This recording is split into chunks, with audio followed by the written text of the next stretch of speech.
The moment Maya Vance's lips touched the stranger's mouth, she knew three things. 1, she'd just saved a man's life.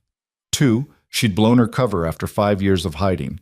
And 3, the cold press of a gun barrel against her spine meant someone had already figured out who she really was. Before we dive into this story, I want to invite you to stick around until the very end. If you enjoy it, hit that like button and drop a comment telling me what city you're watching from. I love seeing how far these stories travel. Now, let's begin. The Violet Hour wasn't the kind of bar that attracted trouble. At least, that's what Maya told herself every night when she locked the doors at 2 a.m. and walked the 6 blocks to her studio apartment in shoes that pinched her toes. It was a Wednesday. Wednesdays were slow. The kind of slow where you could hear ice settling in glasses and the hum of the vintage Wurlitzer jukebox in the corner playing songs nobody under 50 recognized. Maya liked it that way. Quiet meant predictable. Predictable meant safe.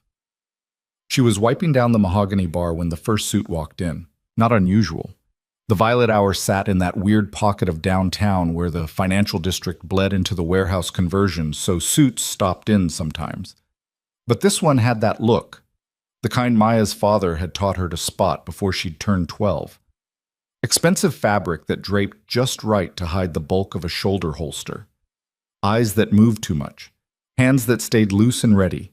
She kept wiping, didn't look up. "We're closing soon," she said, her voice carrying that practiced disinterest bartenders perfected. "But I can get you one drink." The man didn't sit. He moved to the window, angled himself so he could see the street and the room at the same time. Professional. Maya's pulse ticked up, just a fraction. She forced it down. 2 more suits came in 30 seconds later. These ones sat, flanking the door. They ordered whiskey, neat, didn't touch the glasses when she served them. Then he walked in. Maya knew who Adrian Moretti was, the same way most people in this city knew, through whispers and newspaper articles that never quite said what everyone understood. He owned half the waterfront, allegedly. 3 city councilmen, definitely. His name appeared in philanthropy sections and crime blotters with equal frequency, though nothing ever stuck. He was younger than she expected, maybe 35. Dark hair going silver at the temples in a way that probably drove women crazy. Suit that cost more than she made in 3 months. He moved like someone who'd never been afraid of anything in his life, which meant he was either stupid or more dangerous than everyone else in the room combined. Maya was betting on the latter. He sat at the bar, right in front of her, smiled like they were old friends. "Bourbon," he said. "Whatever's good." She poured him a Blanton's. Didn't charge him, didn't make conversation, just set the glass down and moved away, back to inventory she didn't need to check. That's when she saw it. The reflection in his window behind the top shelf bottles. Angle sharp, there and gone in a heartbeat. But she'd spent the first 18 years of her life learning to catch details like that. Learning that the difference between seeing and not seeing was the difference between breathing and bleeding out on a kitchen floor while your father's eyes went empty. Rooftop. Across the street. 4th floor window, probably the old Monroe building. Scope glint. The kind of position her father would have called textbook clean. Her hands didn't shake. She'd trained that response out of herself years ago. She had maybe 8 seconds before the shooter lined up his shot. Maybe 10 if he was being careful. Every instinct Maya had spent 5 years cultivating screamed at her to drop behind the bar. Let it happen. This wasn't her world anymore. She'd walked away. Built something different. Something clean. But her father's voice was louder than her instincts, even after 7 years in the ground. You see someone about to die and you do nothing, you're already dead inside. May as well pull the trigger yourself. Adrian Moretti sipped his bourbon, completely unaware that across the street, someone was about to redecorate the Violet Hour's vintage tin ceiling with his brain matter. Maya moved. Not toward cover. Toward him. She rounded the bar fast, her sneakers silent on the worn floorboards. The suits by the door clocked the movement, hands drifting inside jackets, but she was already there, already sliding onto the stool next to Moretti, already turning his face toward hers. "Play along," she breathed. Then she kissed him. Her hand cupped the back of his neck, fingers spread wide, and she pulled him down and to the side in a movement that probably looked passionate and definitely moved his head 8 inches left of where it had been. The window behind the bar exploded. Glass rained down like frozen rain, and the bottle of Blanton's she'd just poured from detonated into a spray of amber and crystal. The sound was massive in the enclosed space, sharp and flat and final. Maya felt Moretti go rigid against her mouth, felt the suits erupt into motion around them, felt the world she'd carefully constructed start to crack apart like the window. She broke the kiss. Moretti stared at her. His eyes were gray, cold, but not stupid. "Down," she said. He moved without questioning, dropping from the stool as she swept the bar top with her arm, sending glasses crashing to create visual chaos. The suits were already returning fire, shooting blind through the broken window, and Maya grabbed Moretti's shoulder and hauled him toward the back. More gunfire, different angles. The shooter had backup, or the suits were more trigger-happy than she'd thought. Either way, the Violet Hour was about to become a crime scene, and she needed to not be here when the cops showed up to ask questions. She kicked open the kitchen door. Moretti followed, moving with the kind of controlled urgency that told her he'd been in situations like this before. Good. She didn't have time to babysit. "The roof," he said. Not a question. Obvious. Back alley. Trapped if they have a perimeter. His mouth twitched. Might have been a smile. "You've done this before." Maya didn't answer. She was already at the delivery entrance, checking the alley through the gap in the door. Clear, but that didn't mean it would stay that way. "We have maybe 30 seconds before they reposition," she said. "There's a storm drain halfway down the alley. Leads to the old subway maintenance tunnels." "How do you know that?" "Because I used to run this neighborhood before you owned it." She saw his eyes change then, saw him really look at her for the first time, past the bartender uniform and the careful anonymity she'd wrapped around herself. "Vance," he said. Just the name. Flat. Her stomach dropped. "We don't have time for this." "Marcus Vance was your father." Was being the operative word. She shoved the door open. "You coming or waiting for them to finish the job?" He came. They ran. Maya's shoes slapped against wet asphalt, and behind them she heard shouting. The suits were probably trying to secure Moretti's car, which meant they had maybe 20 seconds before someone thought to check the alley. The storm drain grate was exactly where she remembered. She'd mapped every exit in a 6-block radius when she'd first moved back to the city, old habits dying hard. She hauled it up, muscles burning, and dropped into the darkness below. Moretti followed without hesitation. Points for that. The tunnel was exactly as unpleasant as she remembered. Standing water, rats, the smell of decay, and rust. But it was dark, and it was hidden, and it led 3 blocks away to a subway access panel she'd marked years ago. She pulled a small flashlight from her pocket, LED, bright enough to navigate by. This way. They moved in silence, footsteps echoing in the confined space. Above them, she could hear sirens starting to wail. Response time was getting better in this neighborhood. That was new. "Why?" Moretti's voice echoed strangely in the tunnel. "Why what?" "Why save me?" Maya kept walking. Seemed like the right thing to do. People don't risk their lives for strangers based on vague moral principles. Maybe I'm not people. No. You're Marcus Vance's daughter, which makes you either very brave or very stupid. She stopped, turned. The flashlight beam caught his face, throwing shadows across features that were probably handsome when they weren't covered in concrete dust and bourbon. "My father's been dead 7 years," she said. "I'm just a bartender." Bartenders don't recognize sniper positions. They don't know the city's underground exit routes. And they definitely don't kiss strange men to move them out of a kill zone. "Maybe I'm a very talented bartender." This time he definitely smiled. "Maybe." She turned and kept walking. Behind them, the sounds of pursuit had faded. They'd either lost the trail or decided the tunnels weren't worth the effort. Maya was betting on the latter. Moretti's people would lock down the perimeter, sweep the area, and then extract him somewhere safe, which meant she had maybe 10 minutes to get him somewhere public enough to hand him off and disappear before anyone started asking questions she couldn't answer. The subway access panel was rusted but still functional. She kicked it open and pulled herself up into the dim fluorescent glow of the 7th Street station. Late enough that the platform was mostly empty, just a couple of college kids and a homeless man sleeping against a pillar. Moretti emerged behind her. He'd lost his jacket somewhere. His white shirt was streaked with grime, and there was a cut on his cheekbone she hadn't noticed before. Blood ran down in a thin line, dark against his skin. You're bleeding, she said. He touched his face, looked at his fingers. Glass. There's a clinic 2 blocks from here. Tell them I know where the clinic is. Of course he did. Men like Moretti knew where all the clinics were, the kind that didn't ask questions and didn't file reports. A train was approaching, the sound building from a distant rumble to a roar. Maya glanced at the schedule board. Northbound. That would work. This is where we separate, she said. No. Excuse me? You saved my life. That creates certain obligations. I don't need your gratitude. That's fortunate because I'm not offering it. I'm offering protection. Maya laughed. Couldn't help it. From what? From whoever just tried to kill me. They saw you.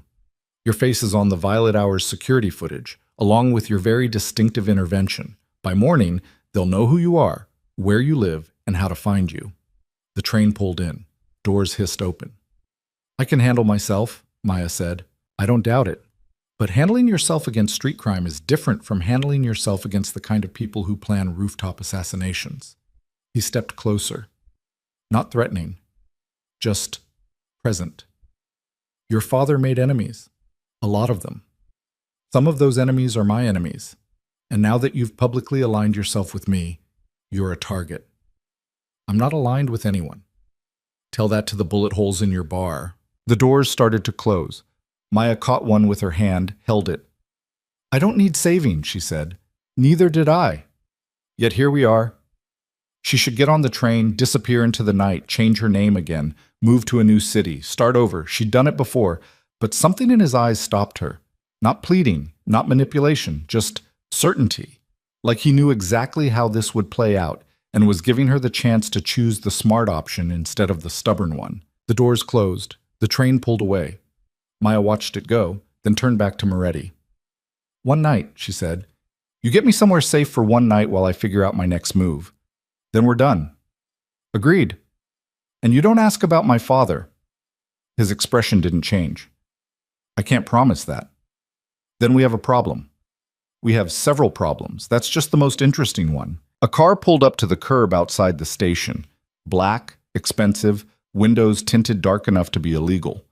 One of the suits from the bar got out, scanned the area, then opened the back door. Moretti gestured. Shall we? Maya looked at the car, at the suit, at the train disappearing into the tunnel. She thought about her apartment, compact and clean and carefully anonymous. About the go bag she kept in the closet, always packed, just in case. About the phone number she'd memorized but never called, the one that would connect her to people who could make Maya Vance disappear and someone new appear in her place. She thought about her father, bleeding out on the kitchen floor while she hid in the pantry and tried not to breathe too loud.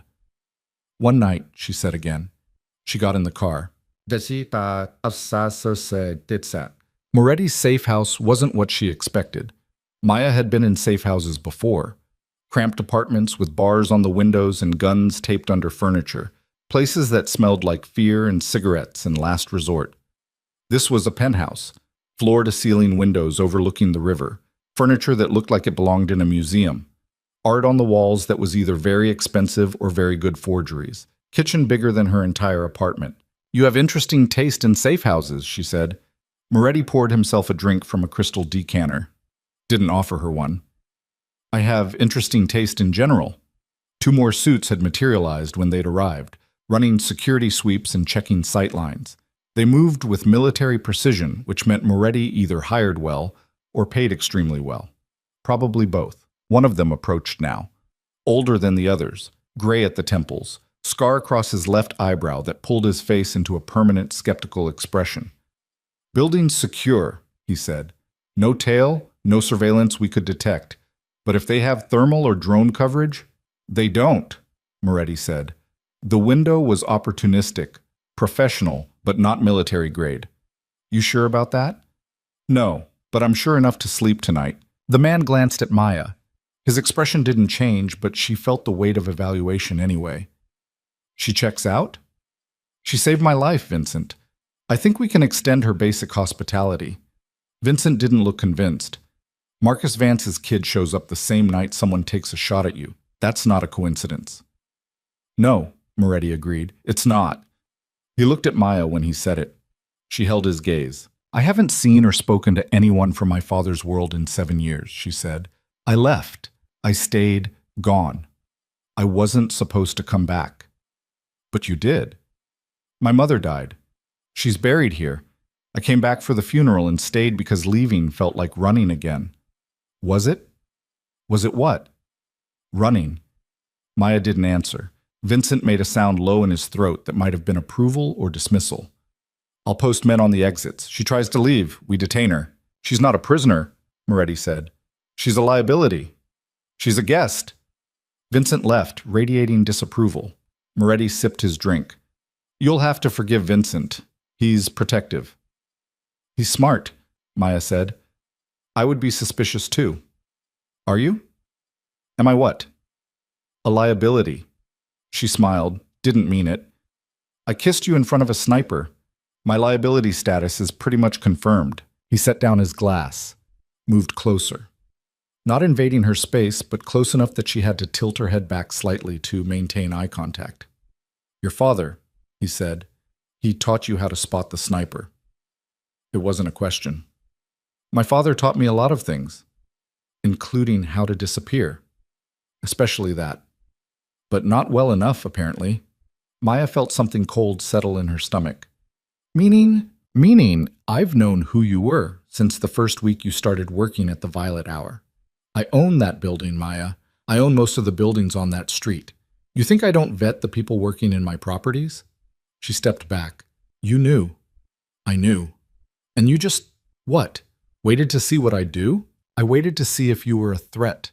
You weren't.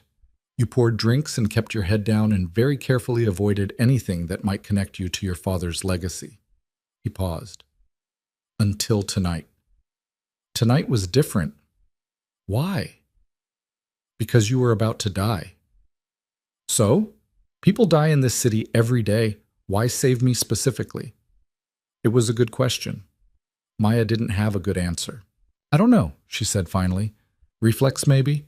My father used to say that the moment you stop seeing people as people, you're already gone. Maybe I didn't want to be gone yet. Moretti studied her. His eyes were very gray in the dim light, and there was something in them she couldn't quite read. Your father was right about that, he said quietly. The moment you stop seeing people as people, you become something else, something easier to kill. Is that what you are? What do you think? Maya looked at him, really looked, past the expensive suit and the controlled power and the careful charm. Looking for the thing underneath. She saw a man who'd probably killed people, who'd definitely ordered people killed, who moved through the world with the casual confidence of someone who knew exactly how much damage he could do and had made peace with it. But she also saw something else, something that had noticed a bartender in his building and run a background check but hadn't forced her out, something that had let her keep her anonymity even though it would have been safer to expose her. I think you're dangerous, she said, but I don't think you're gone. Not yet. High praise. It wasn't meant to be. He smiled. Actually smiled. And it changed his whole face, made him look younger, almost human. You can have the guest room, he said. Second door on the left. There's clothes in the closet that might fit. Vincent will post someone outside your door. To protect me or to keep me contained? Both. At least he was honest.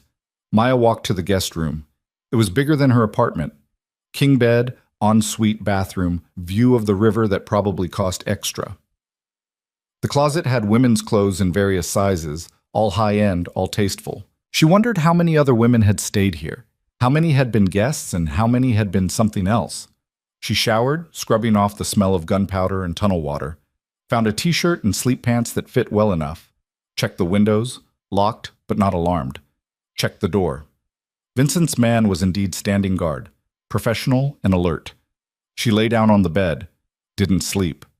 Outside, the city glittered like broken glass, like a promise, like a threat. Maya thought about her father, about the kitchen floor, about the way his eyes had lost focus while she'd pressed her small hands against the wound in his chest and tried to stop the bleeding even though she'd known, even at 11, that it was already too late. He'd made her promise. With his last breath, holding her hands in his, blood sticky between their fingers. Get out, stay out, live clean. She'd kept that promise for 7 years. And tonight, in the space of a single kiss, she'd broken it. Her phone buzzed. She'd almost forgotten she had it. Unknown number. She almost didn't answer, then did. Hello? Silence. Then breathing. Then a voice distorted through a modulator, gender indeterminate. Marcus Vance's daughter dies tonight, just like Daddy, just like everyone who crosses us. The line went dead. Maya sat up, looked at the phone, looked at the door where Vincent's man stood guard, looked at the city outside, beautiful and burning. One night, she'd said, but she was starting to think one night wouldn't be enough. Not nearly enough. Maya didn't knock. She walked straight out of the guest room, past Vincent's guard, who tried to stop her with a raised hand and a sharp "ma'am," and found Moretti in what looked like a study. He was on the phone speaking in Italian, but he ended the call when he saw her face. They called, she said. He set the phone down. Who? I don't know. Modulated voice said Marcus Vance's daughter dies tonight. Vincent materialized in the doorway behind her, gun already drawn. We're compromised. No. Moretti's voice was calm, too calm. If they knew where she was, they wouldn't call. They'd act. Unless the call's a distraction, Vincent said. Or a test, Maya added. She held up her phone. They wanted to see if I'd panic, run, make myself an easier target. Moretti crossed to a laptop on the desk, typed something. A screen on the wall lit up. Security feeds from multiple angles around the building. Empty streets, parked cars. Nothing moving except a cat crossing an alley 3 blocks away. Vincent, pull the phone records, Moretti said. I want to know where that call originated. Already on it. Vincent disappeared. Maya stood in the center of the study, her borrowed sleep pants feeling suddenly ridiculous. She'd faced down threats before. Had learned at her father's knee how to read violence, how to anticipate it, how to survive it. But this felt different. This felt personal in a way that made her skin crawl. How did they get my number? She asked. Same way I knew who you were. Information isn't hard to find if you know where to look. Moretti poured 2 drinks this time, handed her one without asking. The question isn't how, it's why now. Maya took the glass. Whiskey, good stuff. She drank. They saw me save you, she said. That makes me either an asset or a threat. Which one do you think you are? To you? Still deciding. His mouth twitched. Honest. You want me to lie? I want you to sit down before you fall down. You're running on adrenaline and it's going to crash soon. He was right. She could feel it. The shakiness starting in her hands, the way her pulse was too fast, the cold sweat forming at the base of her spine. Combat hangover, her father had called it that. The body's delayed reaction to mortal danger. She sat. The chair was leather, expensive, comfortable in a way that made her want to sink into it and sleep for a week. Tell me about your father, Moretti said. You said you couldn't promise not to ask. I said I couldn't promise. I didn't say I wouldn't ask. Maya looked at her glass, at the amber liquid catching the light, at anything except the man watching her with those 2 sharp eyes. What do you want to know? Why someone would wait 7 years to come after his daughter. Maybe they didn't know where I was. You came back for your mother's funeral. That was public record. If they wanted you dead, they had opportunities. Then maybe they didn't care until I became relevant again. By saving me. By saving you. Moretti sat in the chair across from her, close enough to talk quietly, far enough to not crowd. Deliberate spacing, the kind you learned when you regularly dealt with dangerous people. Your father worked for the Castellanos, he said. Enforcer, mostly. Some collections. Some cleanup. He was good at his job. I know what my father was. Do you know why he died? Maya's hands tightened on the glass. He stole from them. Or that's what they said. Found him guilty in about 30 seconds and put 2 bullets in his chest while I hid in the pantry and tried not to breathe. He didn't steal. She looked up sharply. How would you know? Because I was the one who found the real thief. 3 years after your father died, I tracked down a lieutenant named Danny Greco who'd been skimming for half a decade. He confessed before I killed him, told me everything, including the fact that he'd framed Marcus Vance to cover his own tracks. The room felt too small suddenly, too warm. You're lying, Maya said. Why would I? To manipulate me. To make me feel like I owe you something. You don't owe me anything. I'm telling you because you deserve to know the truth about the man who raised you. Maya stood, paced to the window. The city sprawled below, indifferent and infinite. My father made me promise, she said. Her voice sounded strange to her own ears, thin, young. Made me swear I'd get out, stay out, live clean, and I did.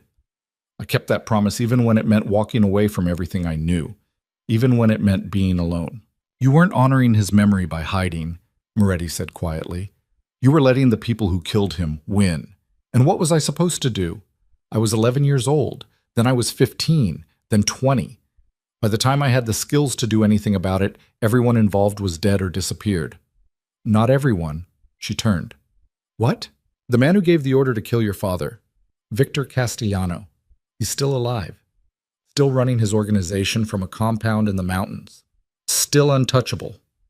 Maya's heart was doing something complicated in her chest, something that felt like anger and grief and a door opening that she'd thought was locked forever. Why are you telling me this? Because whoever tried to kill me tonight, whoever threatened you, there's a good chance they're connected to the Castellanos. And if they are, then your father's death and my attempted murder are part of the same war. What war? Moretti stood, moved to stand beside her at the window, side by side, both of them reflected in the glass like ghosts.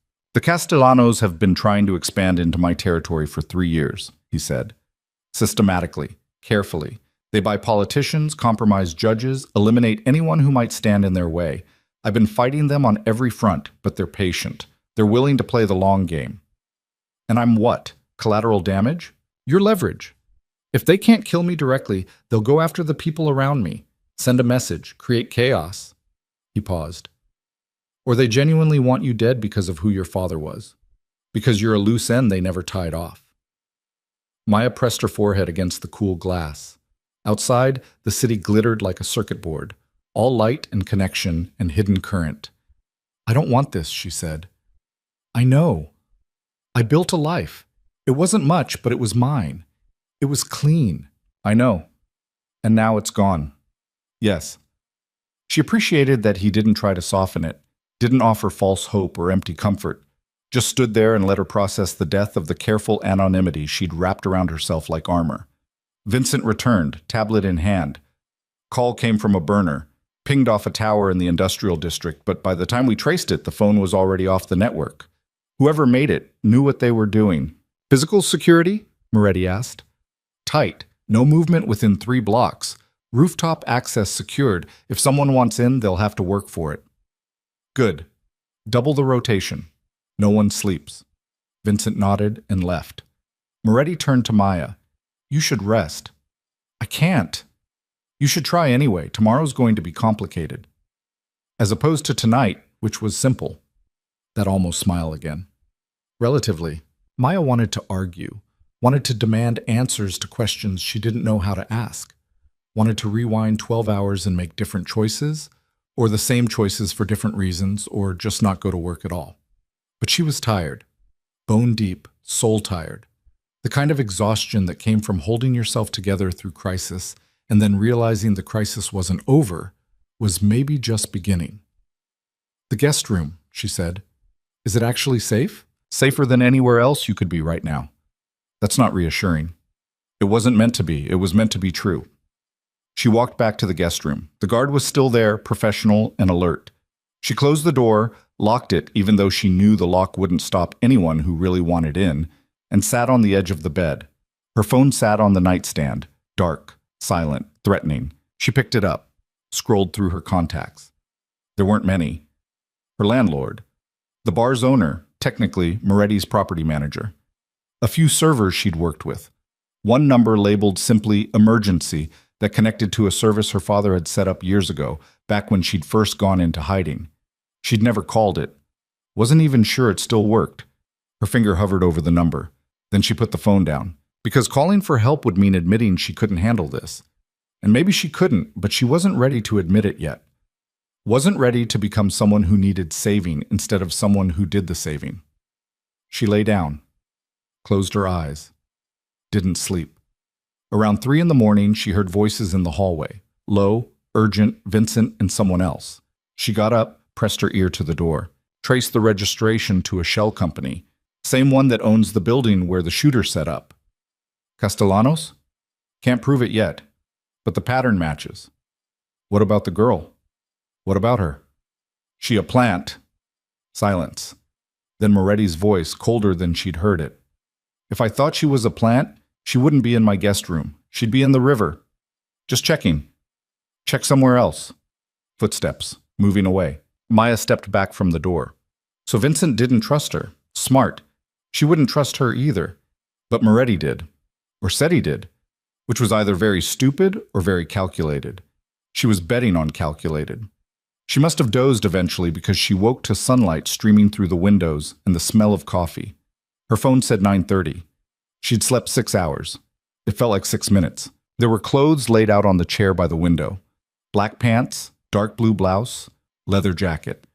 All in her size, all expensive enough to make her uncomfortable. She dressed, found Moretti in the kitchen, reading something on a tablet while Vincent hovered nearby looking like he hadn't slept at all. Coffee? Moretti asked without looking up. Please. He poured. Black, no sugar. Handed it to her. How did you know how I take it? She asked. I own the bar where you work. I've seen you make yourself coffee approximately 200 times. Right, the cameras. She kept forgetting about the cameras. We need to talk about next steps, Moretti said. I thought the next step was me disappearing. That was before they called you. Now they know you're alive and they know you're connected to me. Disappearing won't help. So what will? He set down the tablet, looked at her directly. Working with me, actively. We find out who ordered the hit, we eliminate the threat, we end this. Maya laughed. Couldn't help it. You want me to help you fight a gang war? I want you to help me end one. I'm a bartender. You're Marcus Vance's daughter. You were raised in this world, trained in it. You know how these people think, how they operate? That's valuable. I've been out for 7 years. And you spotted a sniper position in 3 seconds and executed a perfect evasive maneuver under pressure. That's not something you forget. Vincent made a noise. This is a bad idea. Noted, Moretti said. She's a liability. We don't know her. We can't trust her. And bringing her into operational planning is asking for a knife in the back. Your objection is noted and overruled. Vincent's jaw tightened. You're thinking with the wrong part of your anatomy. I'm thinking strategically. She's already a target. Making her an asset instead of a victim is the smart play. Or it gets us all killed. Moretti turned to Vincent. His voice didn't rise, but something in it made the temperature in the room drop 10 degrees. If you can't follow my orders, there's the door.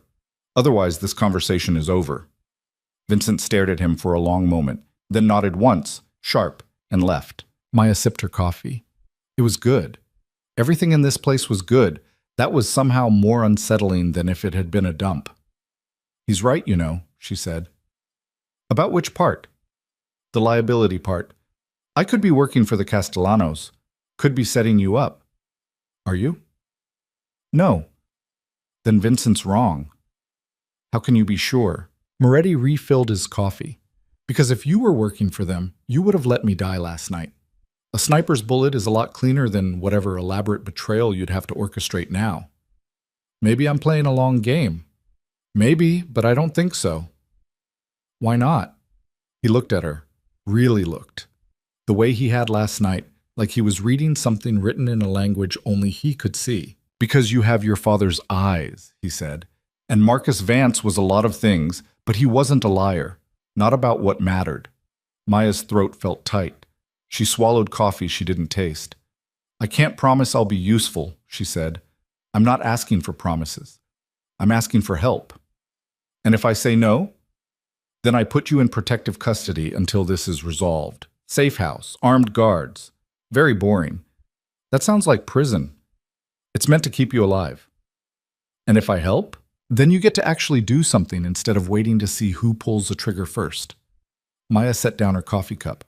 Looked at the kitchen, all marble and chrome and careful design. Looked at Moretti, standing there in jeans and a t-shirt that probably cost more than her monthly rent, offering her a choice that wasn't really a choice.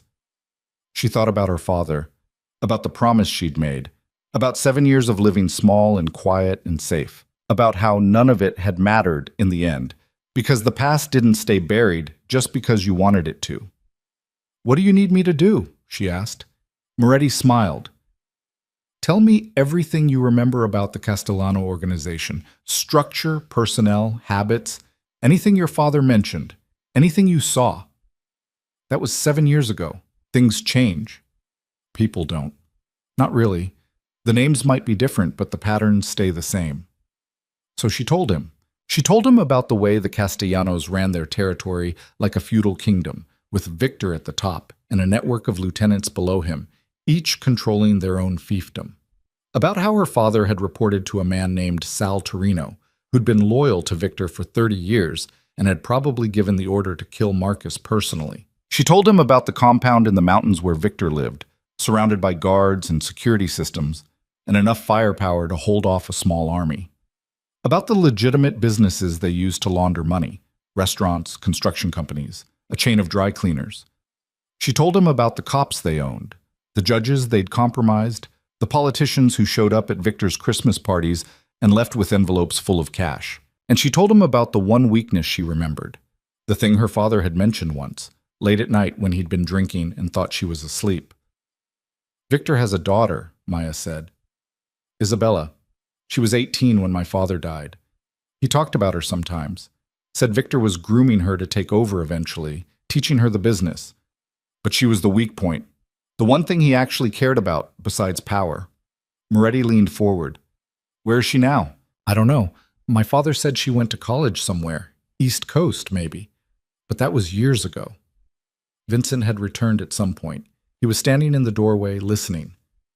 "I can find her," he said. Moretti nodded. "Do it. Quietly." "You're going to use her as leverage," Maya said. It wasn't a question. "If necessary." "She's innocent." "She's Victor Castellano's daughter. Innocent is relative. She didn't choose her father. Neither did you. But here we are." Maya wanted to argue, wanted to say that using someone's child as a weapon was crossing a line. But she knew that lines in this world were drawn in sand, easily erased, constantly redrawn. And she knew that if Victor was willing to kill her for being Marcus Vance's daughter, then Isabella Castellano wasn't safe either. Being born into this life meant you were always a piece on someone's board. "What else?" Moretti asked. They spent the next 2 hours going through everything Maya could remember. Names, places, patterns of operation. Moretti took notes on his tablet, occasionally asking questions that made her realize he'd been studying the Castellanos for longer than 3 years. This was personal for him, too. "Why do you care so much?" she asked finally. "You said they're expanding into your territory, but this feels like more than business." Moretti was quiet for a long moment. Then he said, "They killed someone I cared about 2 years ago. Made it look like an accident, but I knew. And I've been waiting for the right moment to respond ever since." "Who?" "My sister, Elena. She was a prosecutor, going after organized crime. She had a case building against the Castellanos, and 3 weeks before the trial, her car went off a bridge in the rain." He looked at Maya. "Brake lines had been cut, very professional." "I'm sorry. So am I. But sorry doesn't bring her back. Destroying the organization that killed her might not either, but at least it's something." Maya understood that. The need to do something, anything, to make the grief mean something besides just pain. "So we're both here because of family," she said. "Seems that way." "That's either poetic or pathetic." "Can it be both?" She almost smiled. Vincent's phone buzzed. He looked at it, frowned. "We have a problem." "Define problem," Moretti said. "The violet hour is gone, burned to the ground about an hour ago. Fire department's calling it arson." Maya felt something drop in her stomach. The bar. Her bar.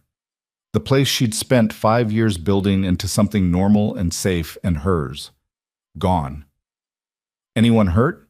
she asked. Building was empty. They waited until after closing, made sure it was clear. This wasn't about casualties, it was about sending a message. "Message received," Moretti said quietly. Maya walked to the window again, looked out at the city that kept taking things from her.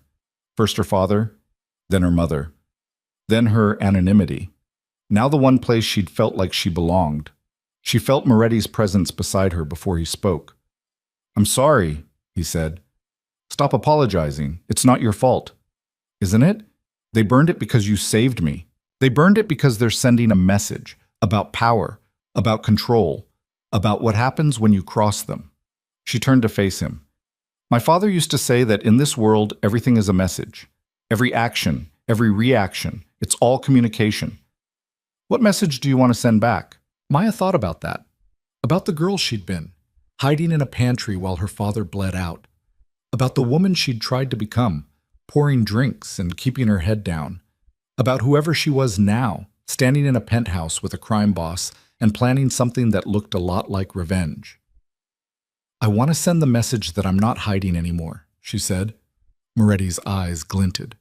"Good, because we're going to need you visible for the next phase." "Which is?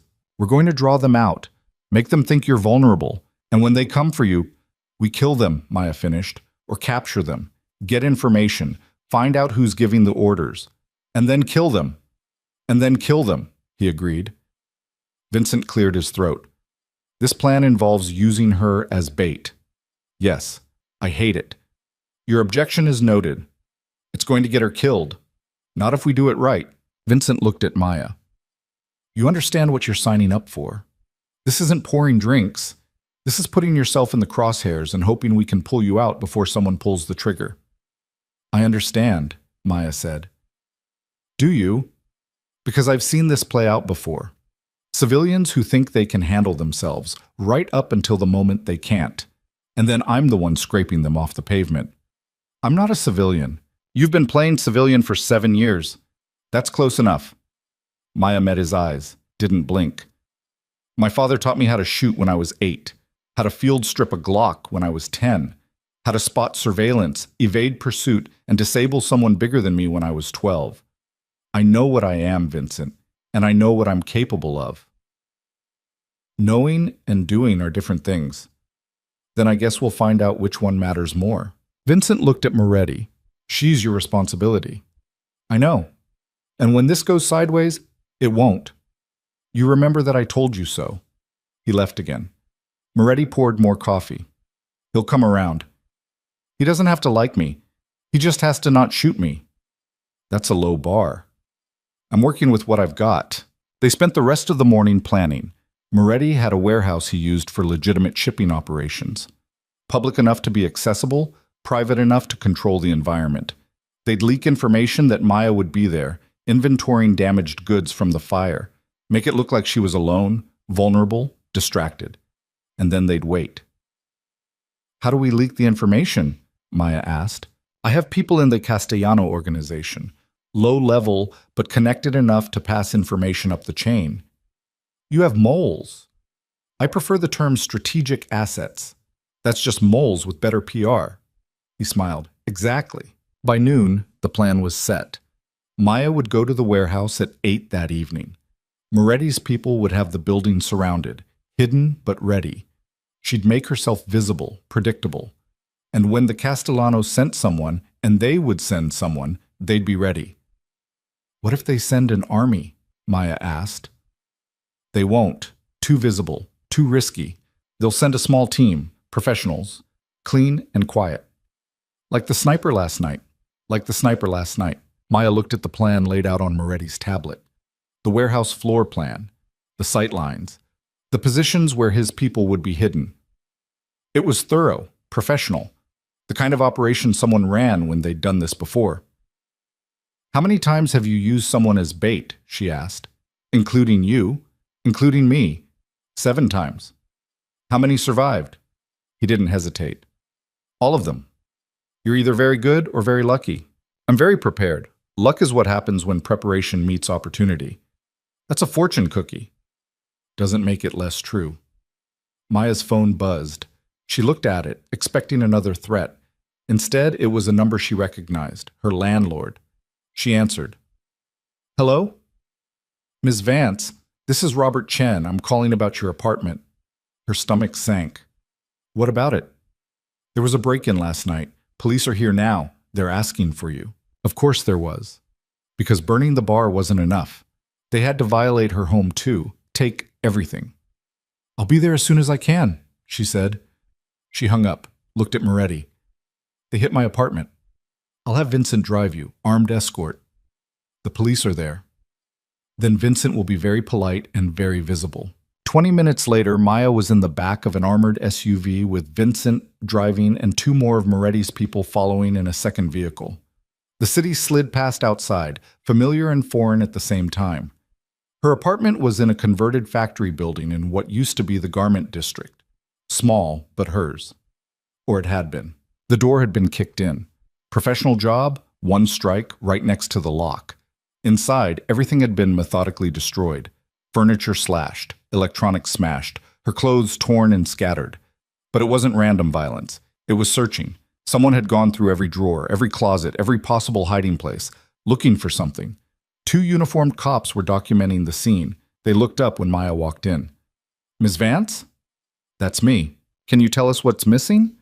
Maya walked through the wreckage. Her laptop was gone.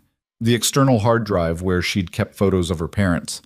The locked box where she'd kept her father's watch and her mother's wedding ring. Everything that mattered. Everything that was irreplaceable. Personal items, she said. Her voice sounded hollow. Electronics. Jewelry. Any idea who might have done this? She looked at the cop. Young, maybe 25. Earnest expression. Probably thought he was going to make detective someday. No, she lied. We'll dust for prints, check with pawn shops, but honestly, without witnesses or security footage, I understand. Thank you. The cops left. Vincent stayed in the doorway, watching the hallway. Maya stood in the center of what used to be her living room and felt the last threads connecting her to her normal life snap. This was the message. You have nothing. You are nothing. We can take everything. Her phone buzzed again, same unknown number. She answered. Enjoy the show? The same distorted voice, same cold amusement. What do you want? I want you to understand. You can't hide. You can't run. You're already dead. You just don't know it yet. If you wanted me dead, I'd be dead. Maybe. Or maybe we're enjoying watching you squirm first. The line went dead. Maya looked at Vincent. They're playing with me. Psychological warfare, soften you up before the real hit. It's working. Good. She blinked. Good? Fear keeps you sharp, keeps you alert. The moment you stop being afraid is the moment you get sloppy. He glanced at his watch. We should go. Nothing here worth saving. He was right. Everything that mattered was already gone. They drove back to the penthouse in silence. Maya watched the city pass, thinking about messages and meaning, and the way violence was just another form of conversation in this world. When they arrived, Moretti was waiting with news. We found Isabella Castellano, he said. Where? New York. She's working as an art curator. Has been for 3 years. Clean record, no known ties to her father's organization. So she got out. Apparently. Are you going to use her? Moretti hesitated, just a fraction of a second, but Maya caught it. I haven't decided yet. That's not an answer. It's the only one I have right now. Fair enough. They spent the afternoon preparing for the warehouse operation. Maya practiced moving through the space, learning the sight lines and exit points. Moretti's people ran through their positions, checking equipment and communications. It felt like getting ready for opening night of a play where everyone might die. At 7:30, Maya changed into dark clothes. Jeans, black t-shirt, boots. Moretti gave her a comm unit, nearly invisible in her ear. You'll have constant communication, he said. Any trouble? You say the word and we extract you. What's the word? Lighthouse. Why lighthouse? Does it matter? I guess not. He handed her something else. A small pistol. Glock 43. Compact. Reliable. I thought I was supposed to look unarmed. You are. This is backup. Last resort only. Maya checked the weapon. Loaded. One in the chamber. Safety on. Muscle memory kicked in, her hands moving through the motions her father had taught her a lifetime ago. You remember, Moretti said. Some things you don't forget. She tucked the gun into her waistband, hidden under her shirt. Vincent appeared. Cars are ready. Perimeter team is in position. Good. Moretti looked at Maya. Last chance to back out. I'm not backing out. Didn't think so, but I had to offer. They went to the warehouse. It was exactly as Moretti had described. Large, mostly empty, good sight lines. A few pallets of damaged inventory from the bar fire were stacked near the entrance. Props for the performance. Maya stood in the center of the space, feeling very small and very exposed. The comm crackled in her ear. Radio check, Moretti's voice. Can you hear me? Loud and clear. Good. We're all in position. You're covered from 6 different angles. Just act natural. Act natural. Right. Stand in an empty warehouse and wait for assassins while acting natural. She pulled out her phone, pretended to check inventory against a clipboard, made herself visible, made herself a target. Minutes crawled by. 10, 20, 30. Nothing. Maybe they're not coming, she said quietly. They're coming, Moretti replied.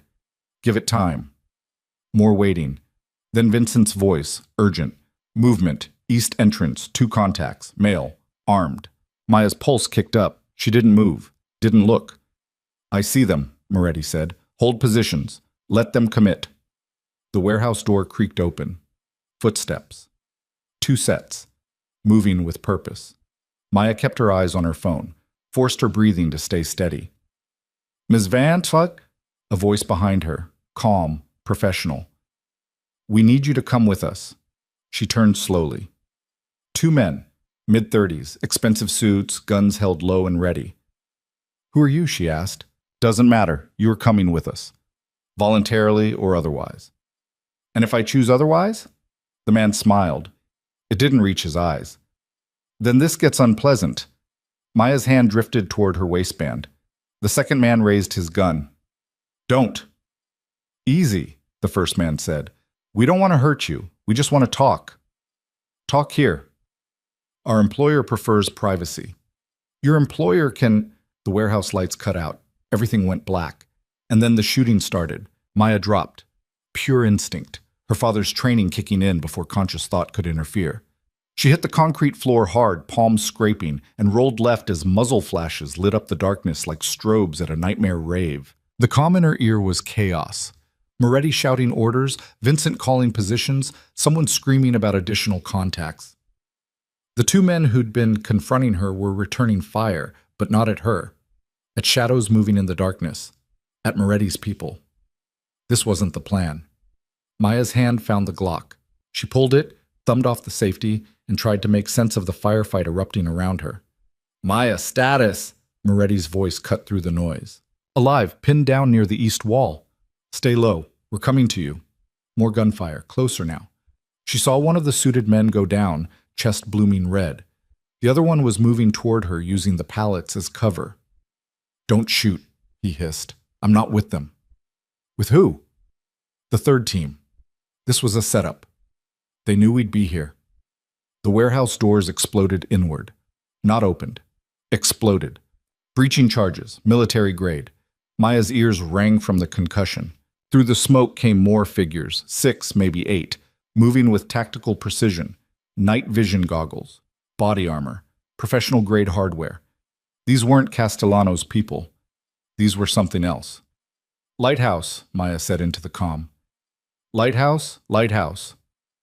Extraction impossible, Vincent's voice strained. We're engaged on 3 sides. The man near her fired twice, dropped someone coming through the smoke, then took a round in the shoulder and went down cursing. Maya made a decision, probably a stupid one. She grabbed him under the arms and dragged him behind the pallet stack. He was heavy, dead weight, breathing in sharp gasps. Who are you? She demanded. Nick Torino. I was supposed to bring you to Victor. Talk. That's all. Just talk. Torino. As in Sal Torino? My father. He wants you alive. These people don't. A grenade bounced across the floor. Maya saw it, saw the 3-second fuse, saw death coming. She threw herself over Torino and braced. The explosion was massive, deafening. She felt the shockwave roll over her, felt shrapnel tear into the pallet above them, felt wood splinter and rain down. When she looked up, her ears were ringing so loud she couldn't hear anything else. Couldn't hear the gunfire, couldn't hear the comm chatter, just a high-pitched whine that felt like it was drilling into her skull. Someone grabbed her shoulder. She spun, gun up. Moretti.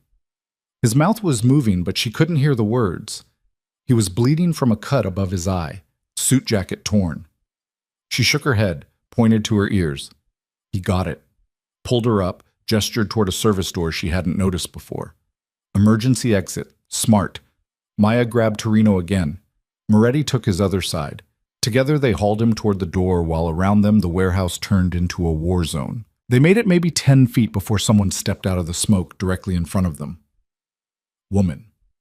30. Asian. Black tactical gear.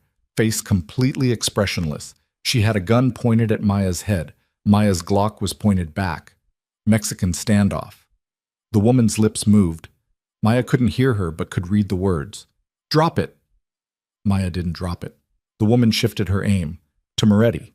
Maya's finger tightened on the trigger. Then Vincent appeared from nowhere and hit the woman like a freight train. They went down in a tangle of limbs, and the woman's gun went skittering across the floor. Moretti didn't wait. He hauled Maya and Torino through the service door, slammed it behind them, and they were in a corridor. Narrow, dark, but quiet. Maya's hearing was starting to come back. Muffled, like she was underwater, but functional. What the hell was that? She managed. Ambush. Someone knew about the operation.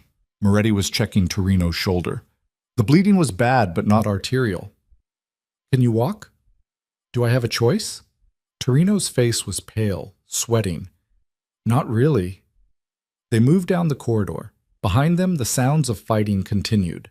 Ahead, unknown. The corridor opened into a loading bay. 3 vehicles. 2 of Moretti's SUVs and 1 unmarked van. The van, Torino said. That's theirs. Whose? I don't know. But they were waiting for us. Knew exactly when we'd arrive. Moretti pulled out his phone. Tried to call Vincent. No signal. The building was blocking it, or someone was jamming communications. Professional, coordinated, expensive. We need to move, Maya said. If they brought a van, they brought a driver. As if on cue, the van's side door slid open. Nobody got out. Moretti raised his gun. Maya did the same. Easy. A voice from inside the van. Male. American accent. Calm. I'm just here to talk. Talking seems to involve a lot of shooting tonight, Moretti said. That wasn't me. That was my employers making a point. What point? That they can reach you anywhere. That your security is porous. That the people you trust aren't trustworthy. Maya's stomach dropped. You have someone inside. Had. Past tense. He served his purpose. Moretti's expression didn't change, but Maya felt him go very still beside her. Who? He asked. Does it matter? He's already dead, killed in the firefight. Very unfortunate. What do you want? To deliver a message. My employers aren't interested in a war. They're interested in a merger. Not interested. You haven't heard the terms. Don't need to. The man in the van sighed. Adrian Moretti, always so principled. Your sister would be proud. Moretti's gun hand didn't waver, but Maya saw his jaw tighten. Leave Elena out of this. Can't do that. She's the whole reason we're having this conversation. She was building a case. Good case. Would have hurt the Castellanos badly, so they eliminated the threat. I know that story. I lived it. But you don't know the ending. See, Victor Castellano didn't order that hit. We did. Silence. Heavy as a gravestone. You're lying, Moretti said. Why would I lie? I'm here under a flag of truce, delivering information. What you do with it is up to you. Who's we? People who saw an opportunity. The Castellanos were becoming a problem, too visible, too violent, drawing too much attention.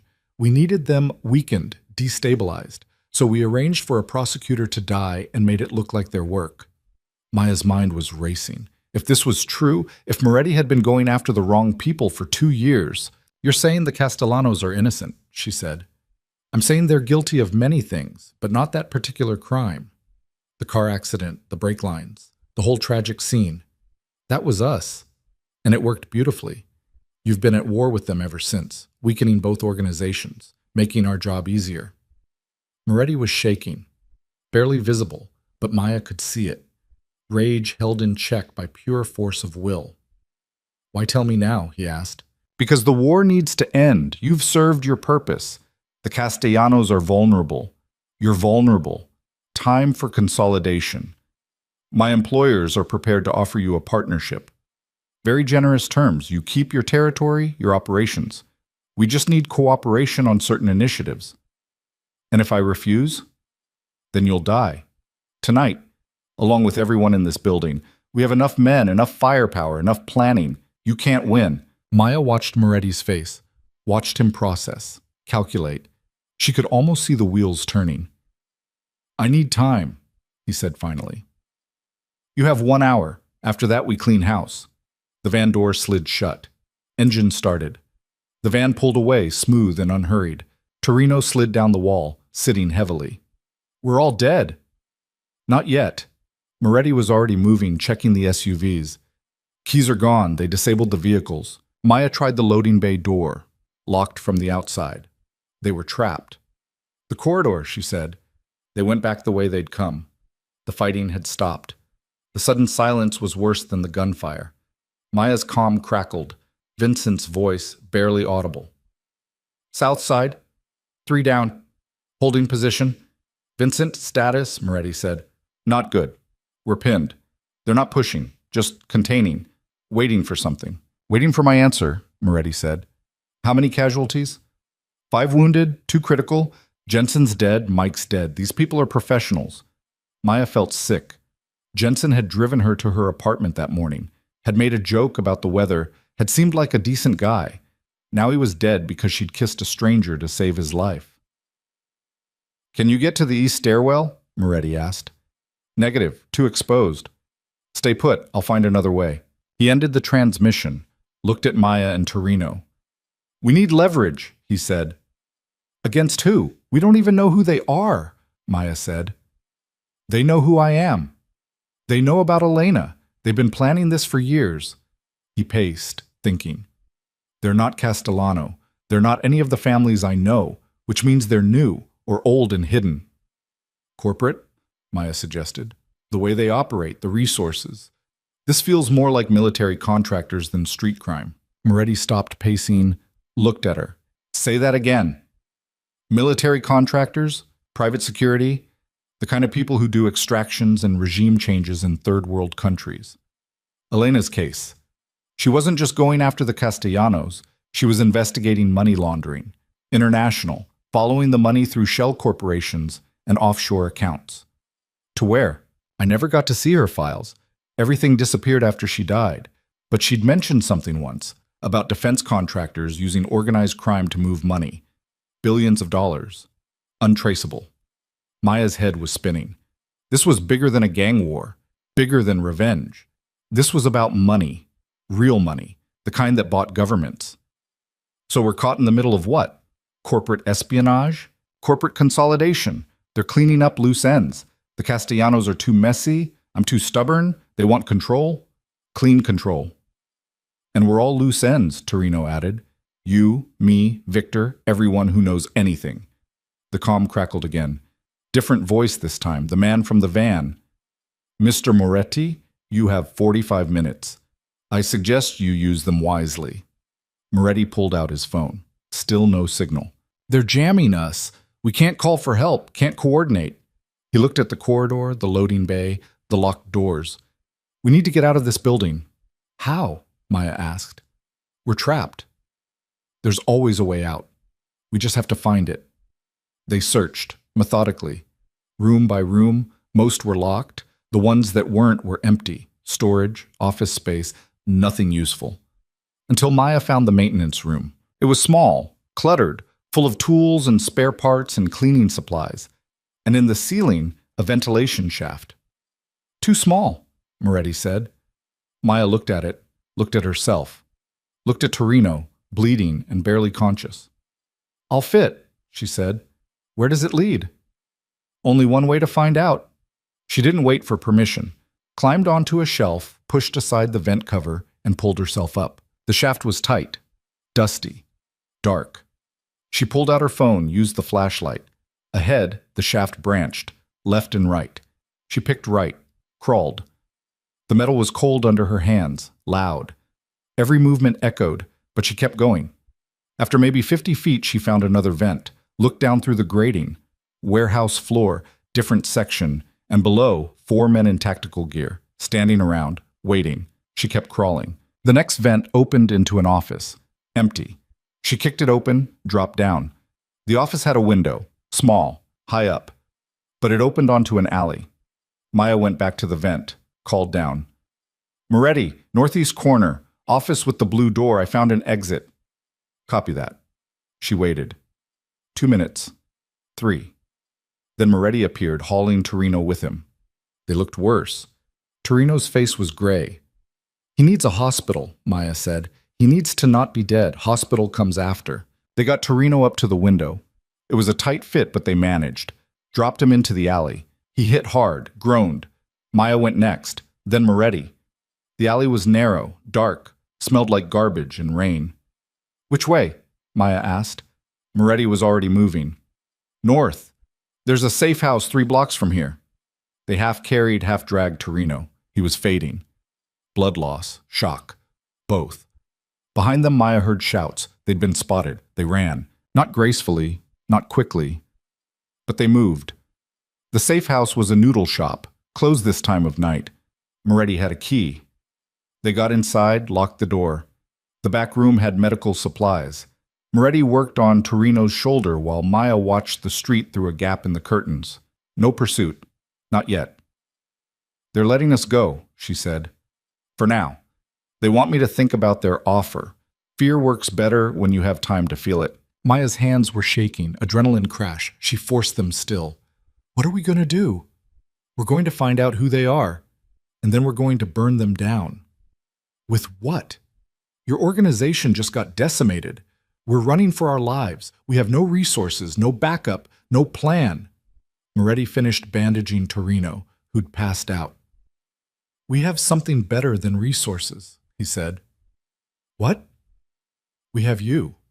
Maya stared at him. I'm not a weapon. No, you're leverage.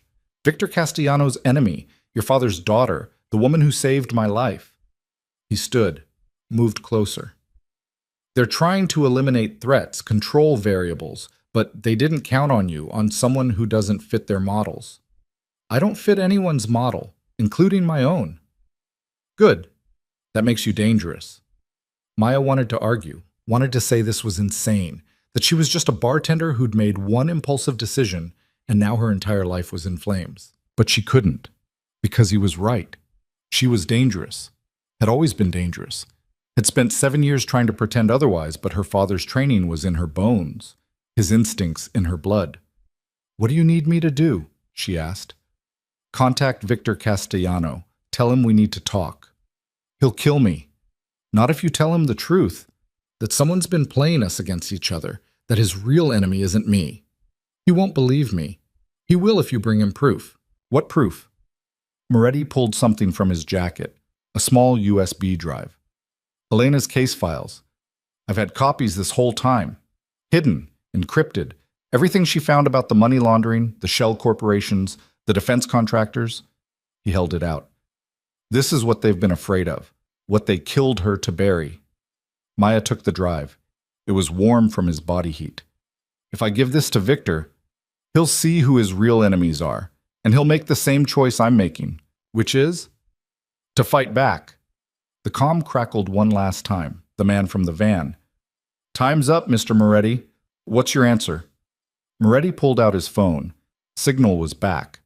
They weren't jamming anymore. He dialed, waited. Vincent, sound off. Still here, barely. I need you to do something for me. Get everyone out. Fall back to secondary positions. Tell them the war just changed.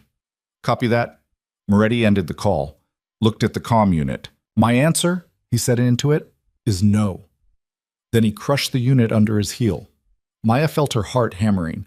They'd just declared war on an enemy they couldn't see, couldn't touch, couldn't even name. This is suicide, she said. Probably. And you're doing it anyway. Yes. Why? Moretti looked at her, really looked, and for the first time since she'd met him, she saw past the control and the careful charm to something raw underneath. Because my sister died believing the system could be fixed, that justice was possible, And I watched them cover it up, bury the evidence, make it all disappear like she never mattered. His voice was quiet, hard. I'm not fighting for territory or money or power. I'm fighting because someone has to stand up and say no, even if it's the last thing I do. Maya understood that, had lived with that same fury for 7 years, just pointed inward instead of out. Okay, she said. Then let's go to war. They left Torino with a doctor Moretti trusted, paid cash, no questions. The kind of arrangement that existed in every city if you knew where to look. Then they went to see Victor Castellano. The compound was exactly as Maya remembered. High walls, guards, security that looked military grade, because it probably was. They parked a quarter-mile away, walked the rest. He's going to shoot us the moment we're in range, Maya said. Maybe. That's comforting. I try. They approached the main gate, hands visible, unarmed, at least visibly. The guards recognized Moretti immediately. Guns came up. Maya raised her hands higher. We're here to talk to Victor, Moretti called out, about a mutual problem. Mr. Castellano doesn't talk to dead men. Then it's lucky I'm still breathing. One of the guards spoke into a radio, waited, then nodded. Inside, slowly. Any sudden moves, and you're both corpses. They walked through the gate, across a courtyard, past more guards, into the main house. Victor Castellano was older than Maya expected. 70, maybe. Gray hair. Expensive suit. Face like carved stone. He was sitting behind a desk that probably cost more than Maya had made in her entire life, looking at them with eyes that had seen everything and been impressed by nothing. Adrian Moretti, he said. His voice was rough. Cigarettes and age. You have balls walking in here. Or common sense. Depends on perspective. Victor's gaze shifted to Maya. And Marcus Vance's daughter. I heard you were dead. People keep saying that. I keep disappointing them. Your father was a good man, loyal. It was unfortunate what happened. You had him killed for a crime he didn't commit. Victor's expression didn't change. I had him killed for betrayal. The evidence was clear. The evidence was planted by Danny Greco, who confessed before Moretti killed him 3 years ago. Now Victor's eyes narrowed. Is this true? It's true, Moretti said. I found proof, witnesses, bank records showing Greco's theft. Your lieutenant lied to you, and you killed an innocent man. Then why am I only hearing about this now? Because I was using it as leverage, insurance, proof that your organization wasn't as tight as you thought. Victor stood, moved to the window, looked out at his compound. Why are you here, Moretti? Because we've both been played, your organization and mine, set against each other by people who wanted us weak. What people? Moretti pulled out the USB drive, set it on the desk. Defense contractors, private military companies, people with enough money and power to manipulate both of us. They killed my sister. They framed Maya's father. They've been orchestrating this war from the beginning. Victor picked up the drive, turned it over in his fingers. And you expect me to believe you? I expect you to look at the evidence. Elena Moretti's case files, everything she found about the money laundering operations. Your name's in there, Victor. But so are a lot of others, bigger names, people who make both of us look like street dealers. And what do you want from me? An alliance, temporary. We find these people, we expose them, we burn their operation to the ground. Then we go back to our respective corners and pretend this never happened. Victor was quiet for a long moment.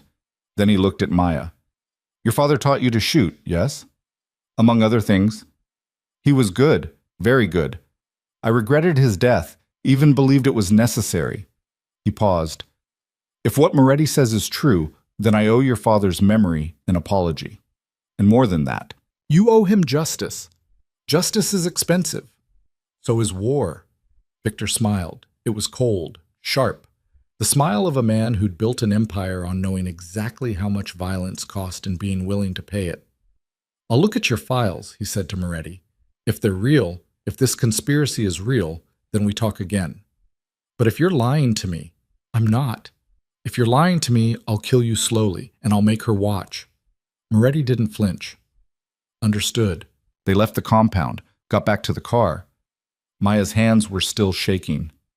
That went better than expected, Moretti said. He threatened to torture you. He didn't shoot us. That's a win. Maya's phone rang. Unknown number. She was getting tired of unknown numbers. She answered anyway. Maya Vance, a woman's voice this time, young, nervous. Who is this? Isabella Castellano. I need your help. Maya's stomach dropped. She looked at Moretti, mouthed the name. His eyes widened. Why would you call me? Maya asked.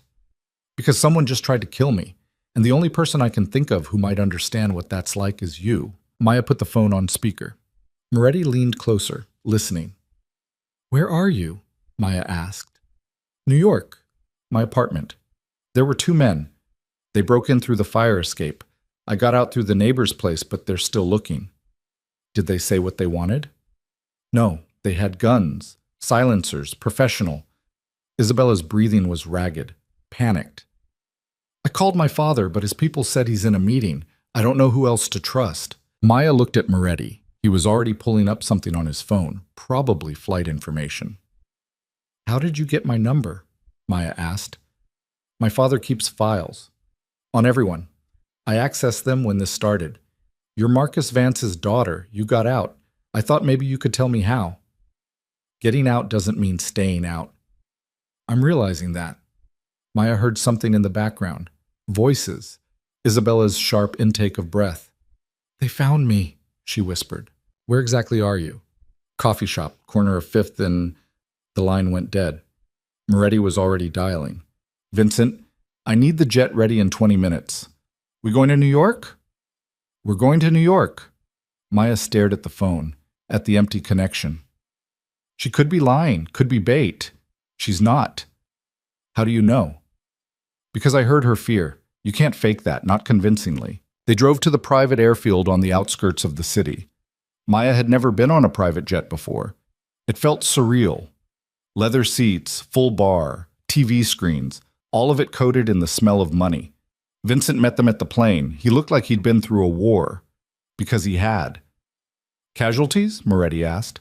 3 dead, Jensen, Mike, and Ramirez. 4 wounded but stable. The rest scattered to safe houses. Vincent's jaw was tight. These people weren't playing. They came to eliminate us. But they didn't. Because we got lucky. Next time we might not. The flight took 2 hours. Maya spent most of it staring out the window at the darkness below, thinking about Isabella Castellano, about what it meant to be born into a world you didn't choose, to carry a name that came with expectations and enemies and a future already written. She knew that feeling, had lived it for 18 years before her father's death gave her an excuse to run. But Isabella hadn't run, had tried to build something different, and now that past was catching up anyway. Moretti sat across from her, working on his laptop, making calls, coordinating. He moved through crisis like it was just another day at the office. You do this often? Maya asked. Do what? Fly across the country to rescue strangers. Isabella's not a stranger. She's Victor Castellano's daughter, which makes her valuable. That's cold. It's practical. In this world, everyone's valuable for something. The trick is figuring out what. What am I valuable for? He looked up, met her eyes. You haven't figured that out yet. Humor me. You're valuable because you understand both sides. You know violence, but you chose peace. You know this life, but you walked away from it. That perspective is rare. Perspective doesn't stop bullets. No, but it helps you see them coming. They landed at a private airfield in Jersey. 2 cars were waiting. Black SUVs, more of Moretti's people. Maya was starting to wonder exactly how large his organization was. The drive into Manhattan took 40 minutes. Traffic even at this hour. The city that never slept living up to its reputation. They went to Isabella's last known location. The coffee shop was closed now, dark. No sign of struggle, no blood. Nothing to indicate anything had happened. She said they found her, Maya said, but there's nothing here. Vincent was checking his phone. I'm pulling security footage from the area. Give me a minute. Maya walked the perimeter, looking for what, she wasn't sure. Evidence, clues, anything. She found it in the alley behind the shop. A phone. Shattered screen. Isabella's, probably. Dropped or thrown. And blood. Not much. Just a smear on the brick wall. Moretti. He came over, looked at what she'd found. His expression darkened. They took her. How do you know she didn't just run? Because Isabella Castellano wouldn't drop her phone.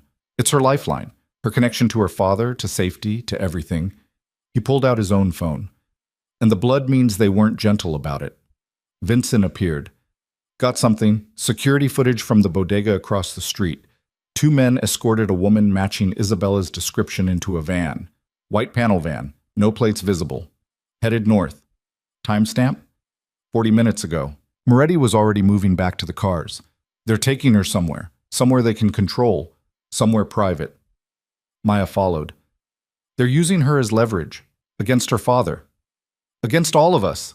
Victor looks at those files, decides to help us. They need insurance. A reason for him to back off. They drove. Moretti made calls. Coordinating with people Maya didn't know, putting pieces in motion she couldn't see. This was his world. He moved through it with the confidence of someone who'd spent years building systems and networks and backups. Maya felt useless, out of her depth.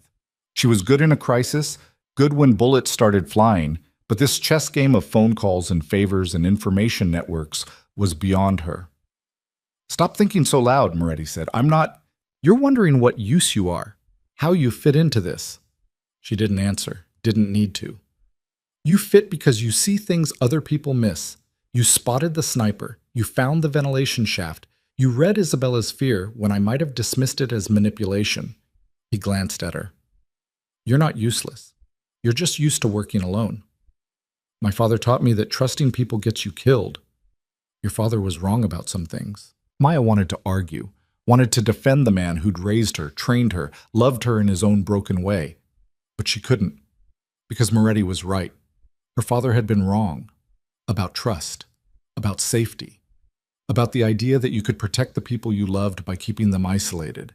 In the end, he'd died alone on a kitchen floor while his daughter hid and did nothing. She wasn't going to let Isabella die the same way. Vincent's phone rang. He answered, listened. His expression changed. We got a location. Warehouse in Red Hook, industrial area. Private security cameras picked up the van. How old is the footage? 20 minutes? Then they're still there. Or they were. Moretti leaned forward. How fast can we get there? 30 minutes. Maybe less if I run lights. Run them. They ran them. Vincent drove like he was being chased. Maybe he was. Maybe they all were. Red Hook was exactly what Maya expected. Warehouses and shipping containers and streets that looked abandoned even when they weren't. The kind of place where bad things happened and nobody noticed. The warehouse was near the water. Large, metal siding, loading docks, dark except for a single light over the entrance. Too obvious, Maya said. Or confident, Moretti replied. They're not hiding. They want us to find them. It's a trap. Probably. And we're walking into it anyway. You have a better idea? Maya didn't. They parked 2 blocks away, approached on foot. Vincent had thermal imaging equipment, expensive toys. He scanned the building. I'm reading 6 heat signatures inside, 1 isolated, probably Isabella, the others grouped near the west entrance. What about the east? Clear, but that doesn't mean it's safe. Moretti pulled out his gun, checked it. Maya did the same with the Glock he'd given her. It felt heavy, real, like the weight of every choice that had led her to this moment. We go in quiet, Moretti said. Extract Isabella. Get out before anyone knows we were here. And if they know we're coming, then we improvise. They moved to the east entrance. Vincent worked the lock. It opened with a soft click. They slipped inside. The warehouse was enormous. Dark. Stacks of crates created a maze of shadows and blind corners. Maya's heart was hammering, every instinct screaming danger. They moved through the space, silent, professional. Vincent took point, thermal scanner leading the way. They found Isabella in a storage room near the back. She was tied to a chair, gagged, eyes wide with fear that turned to confusion when she saw them. Moretti cut her bonds while Vincent kept watch. Maya pulled the gag away. You came, Isabella whispered. Seemed like the right thing to do, Maya said. They're waiting for you. They said someone would come, that you'd walk right into it. Where are they? Everywhere. I don't know. They moved me here blindfolded. Moretti got Isabella to her feet. She was shaking. Mid-20s, dark hair, expensive clothes now torn and dirty. She looked like someone who'd never experienced real violence until today. "Can you walk?" he asked. "I think so." They started back the way they came. Slow. Careful. They made it maybe 20 feet before the lights came on. Blinding. Painful. Maya raised her hand to shield her eyes. When her vision cleared, she saw them.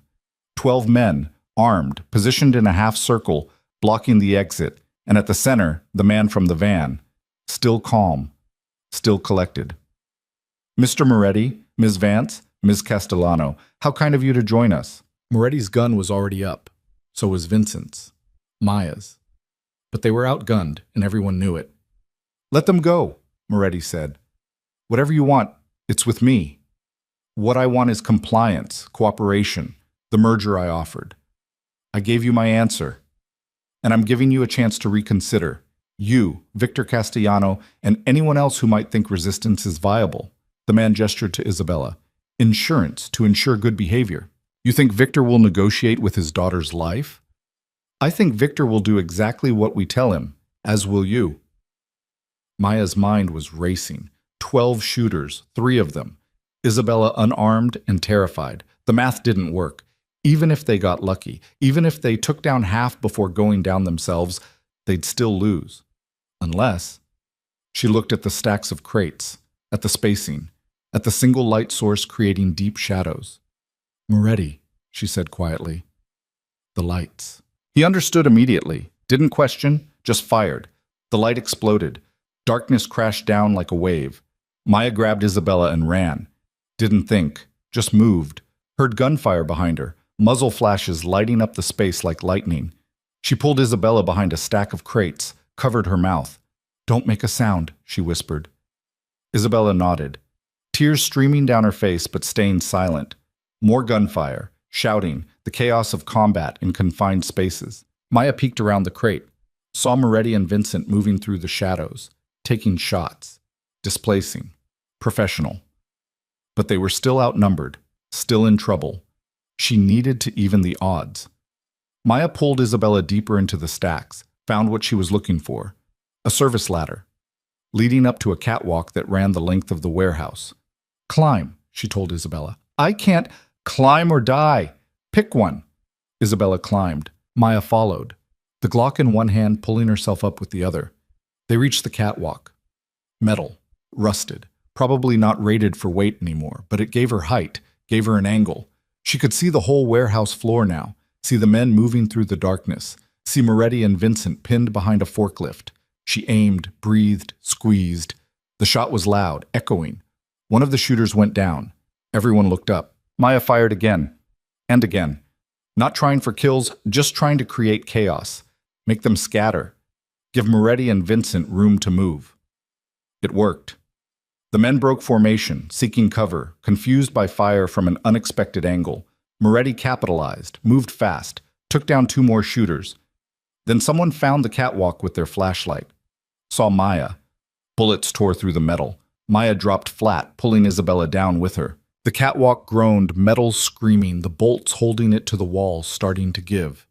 "We need to move," Maya said. "Where?" Good question. They were 30 feet up. The ladder was in the line of fire, and the catwalk was about to collapse.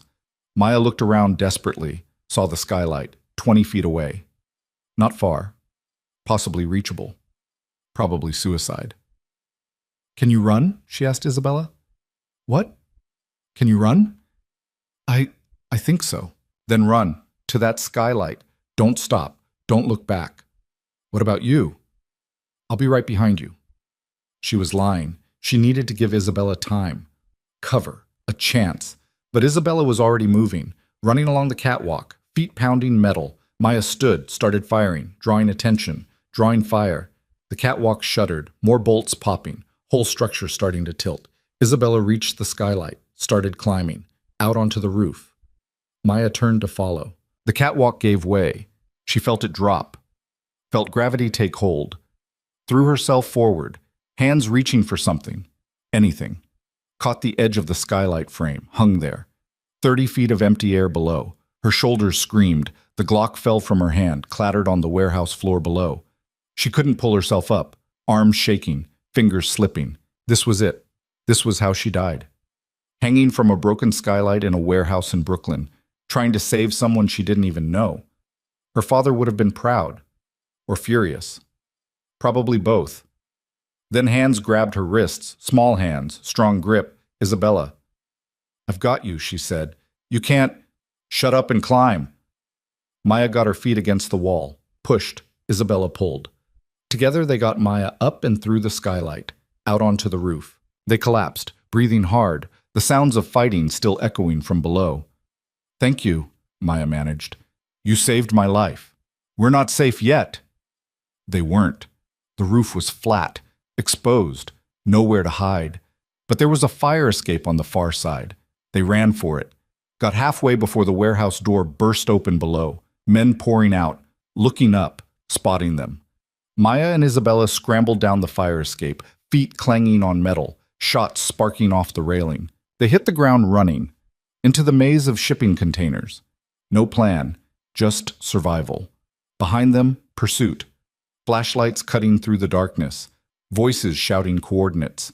Maya's lungs were burning. She'd lost her gun, lost Moretti and Vincent, lost any sense of where she was or where to go. They rounded a corner, ran straight into someone. Maya raised her fists, ready to fight, then recognized the face. Victor Castellano. He had 10 men with him, armed, ready. "Isabella," he said. Just her name. But Maya heard everything in it. Relief, rage, love. Isabella ran to him, collapsed into his arms, started sobbing. Victor held her, looked at Maya over his daughter's head. "Thank you," he said. 2 words, but they carried weight, meaning. Maya nodded, too tired to speak. "Where's Moretti?" Victor asked. "Inside, fighting." Victor gestured to his men. "Go, extract him, kill anyone who gets in your way." They went. Victor looked at Maya again.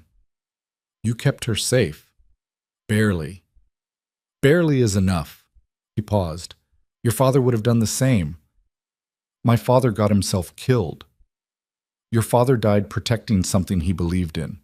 There are worse ways to go." Maybe. Maya was too exhausted to debate philosophy. Gunfire erupted from inside the warehouse. More of it now, louder.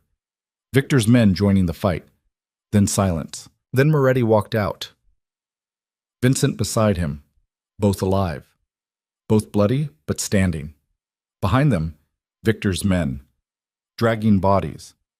The man from the van wasn't among them. "He got away," Moretti said, "through a tunnel, probably leads to the waterfront." "Then we find him," Victor said. "We will. But first we need to regroup. Figure out who we're really fighting." Victor nodded. "Come, we talk somewhere secure." They went to a building Victor owned in Manhattan, penthouse. Similar to Moretti's, but older. More history in the walls. Isabella was taken away by a doctor Victor had on call. To be checked. To be safe. The rest of them sat around a table. Victor, Moretti, Vincent, Maya, and Sal Torino, Victor's lieutenant, the man who'd probably given the order to kill Maya's father. She tried not to look at him, tried to focus on the bigger picture. Victor pulled out a laptop, inserted the USB drive Moretti had given him. They spent the next hour going through Elena's files, following the money, the shell corporations, the defense contractors, the connections that went deeper than any of them had imagined. "This is massive," Victor said quietly. "These people have connections in every major government, every major military. They're not criminals, they're the system. Which is why they're untouchable," Moretti said, "through normal channels, through law enforcement or courts or politics." "So what do you suggest?" "We expose them, publicly, undeniably, make it too big to bury." "How?" Moretti looked at Maya. "We have the files, we have witnesses. We have Isabella's kidnapping as proof of current operations.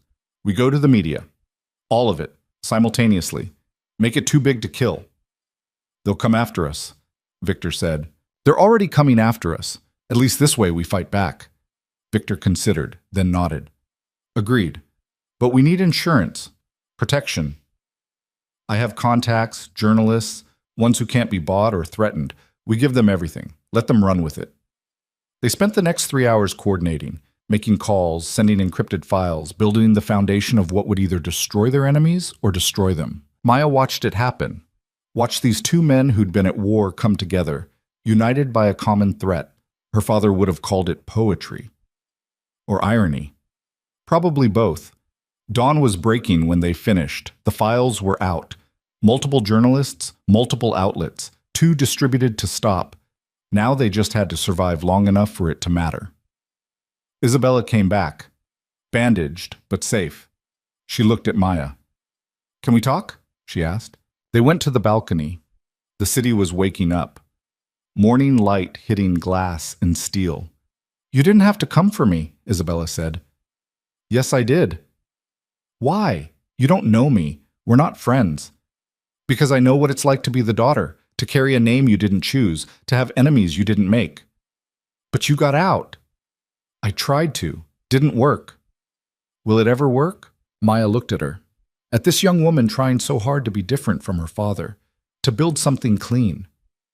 "I don't know," she said honestly. "Maybe getting out isn't the answer. Maybe the answer is changing what in means."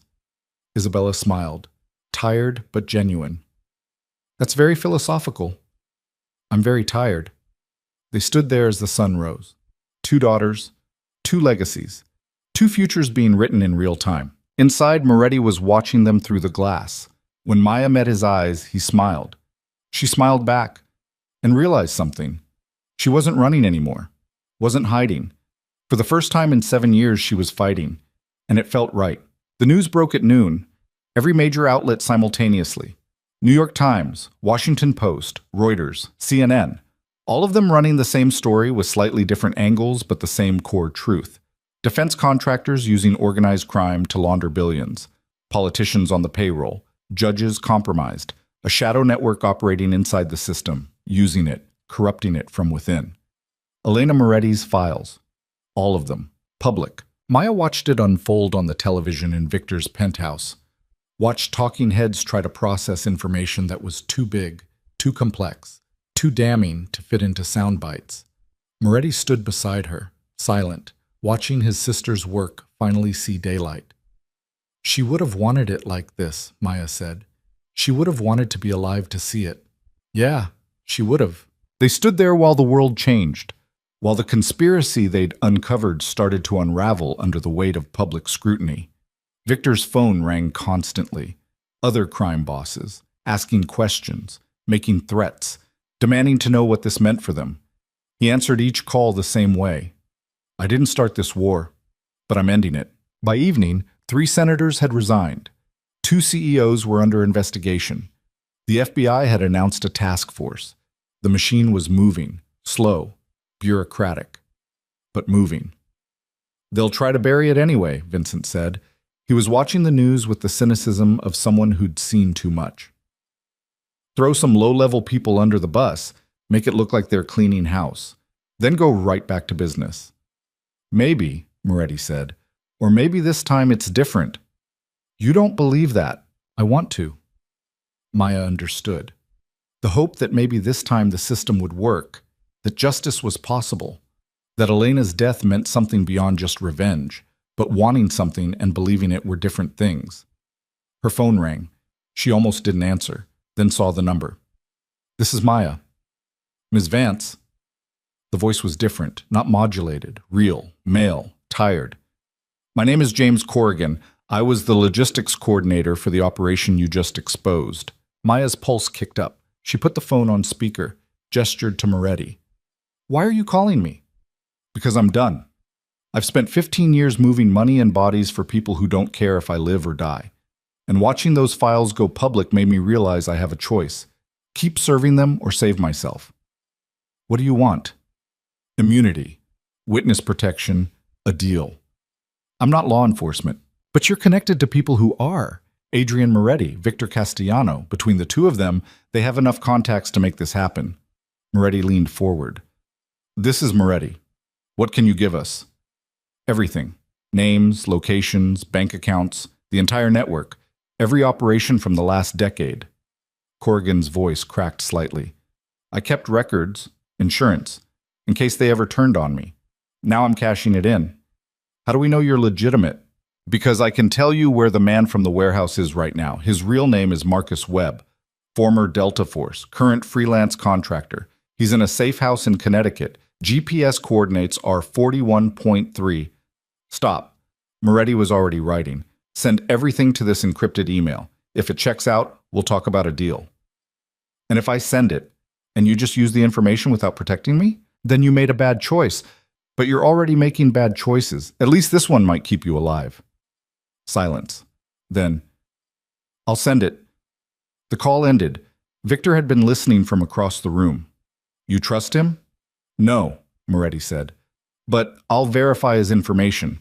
If it's good, he's useful. If it's not, we lose nothing. The files came through 20 minutes later. Moretti and Victor went through them, cross-referencing, checking, testing. Maya watched their faces, saw surprise, saw anger, saw confirmation. It's real, Victor said finally. All of it. This is the entire operation. Then we have them, Moretti said. Not yet.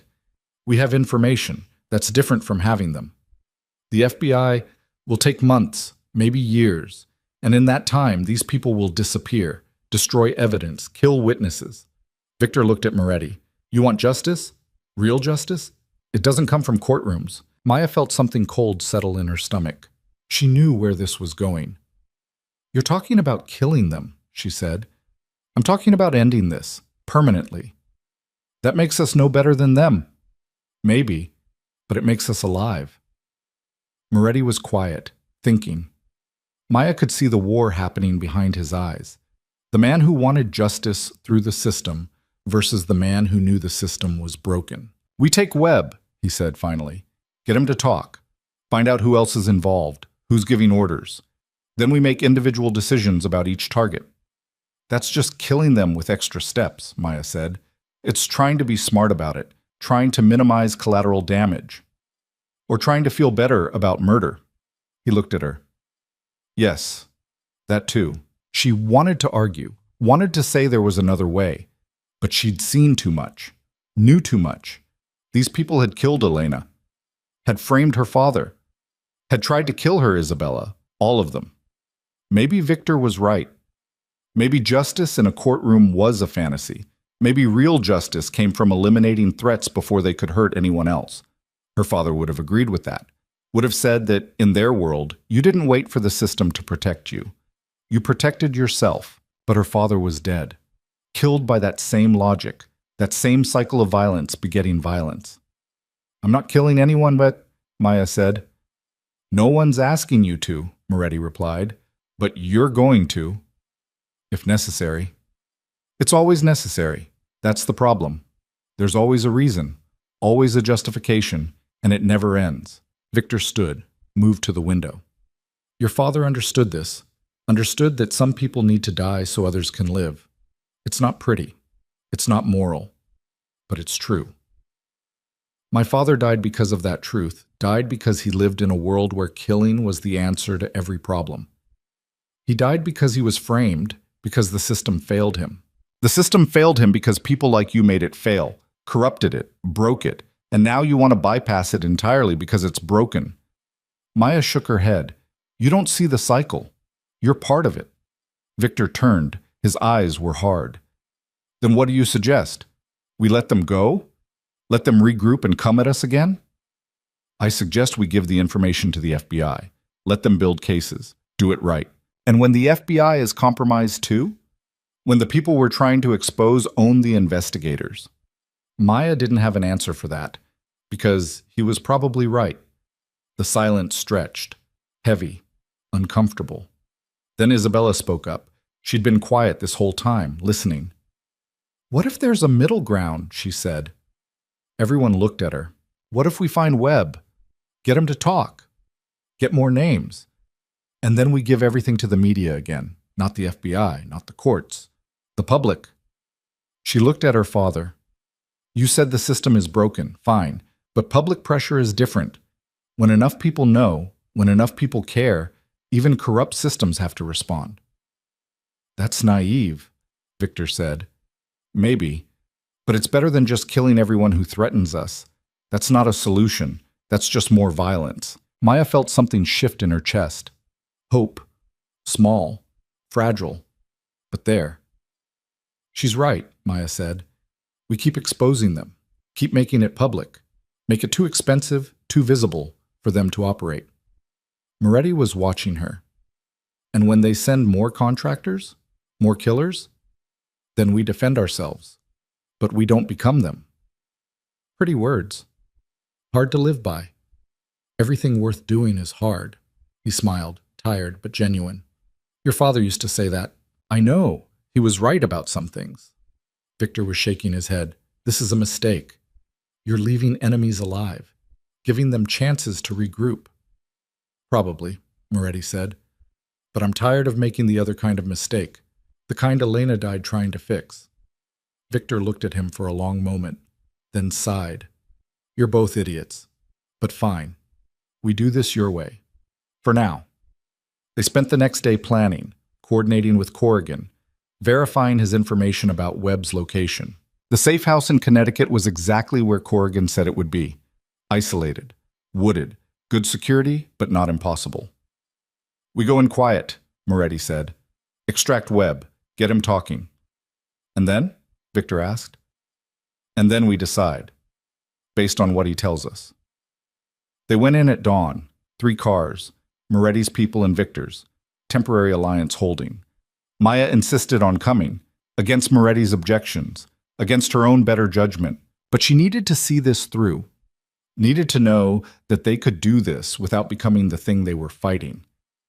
The safe house was small, 2 stories, lights off, no visible movement. Vincent's thermal scan showed 1 person inside, upstairs, sleeping or resting. They breached the front door, quick, professional. No alarms. Webb either felt safe or was sloppy. They found him upstairs, in bed, asleep, gun under his pillow, but he never reached it. Vincent had him pinned before he was fully awake. Webb didn't fight, just looked at them with the flat expression of someone who'd expected this eventually. Moretti, he said. Webb. Corrigan sold me out. He sold everyone out. Smart man. Not that smart. He'll be dead in a week. Maybe. Or maybe witness protection works better than you think. They zip-tied Webb, brought him downstairs, sat him in a chair. Victor stood in front of him. You tried to kill my daughter. Webb said nothing. That's a problem for me. Personal problem. I was doing my job. Your job was threatening children? My job was leverage, insurance. She wasn't supposed to be hurt. But she was scared, traumatized, kidnapped. Victor's voice was quiet, dangerous. You think that doesn't count? Webb met his eyes. I think in this world, scared is better than dead. I could have killed her. I didn't. You want credit for that? I want you to understand I'm not a monster. I'm a professional. Maya spoke up. Professionals don't work for people who launder money through criminal organizations. Webb looked at her. You're Marcus Vance's daughter. I am. He was good. Your father, better than most. He's also dead. We're all dead eventually. Question is what we do before then. Philosophical for a killer. Realistic for a soldier. I've been fighting other people's wars my whole life. This is just another contract. Moretti leaned forward. Who gave the orders? Who's running the operation? I don't know names, just handlers. Communication is compartmentalized. Corrigan gave us names. Corrigan had access I didn't. I'm field work. He was logistics.